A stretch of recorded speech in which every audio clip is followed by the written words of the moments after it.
UGC புதிய வரைவு விதிகளுக்கு எதிராக திமுக மாணவர் அணி சார்பில் டெல்லியில் மாபெரும் போராட்டம் நடைபெறும் என்று முதலமைச்சர் மு க ஸ்டாலின் தெரிவித்துள்ளார்.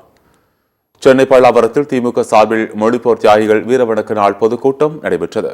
இதில் கலந்து கொண்டு பேசிய முதலமைச்சர் மு க ஸ்டாலின், வாய்ப்பு கிடைக்கும் போதெல்லாம் இந்தி மற்றும் சமஸ்கிருத மொழிகளை திணிக்க மத்திய அரசு முயற்சி செய்து வருவதாக குறிப்பிட்டார்.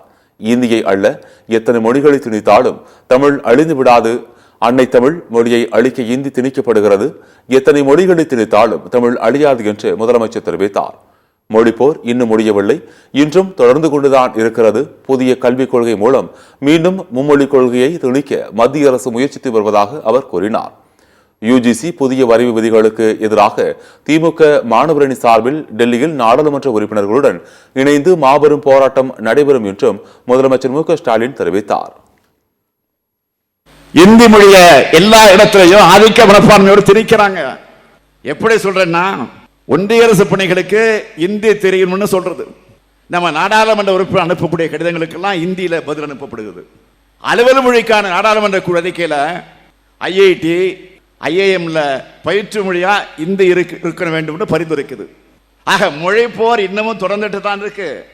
மொழி சிதைந்தால் இனம் சிதையும். இனம் சிதைந்தால் நம்ம பண்பாடே சிதைஞ்சிடும். பண்பாடு சிதைஞ்சால் நம்முடைய அடையாளம் போயிடும். அடையாளம் போனா தமிழன் என்று சொல்லிக் கொள்ளக்கூடிய தகுதியை இழந்துடுவோம். தமிழன் என்ற தகுதியை இழந்தா நாம வாழ்ந்து பயனில்லை. எனவே மொழியையும் இனத்தையும் நாட்டையும் காக்க வேண்டும்.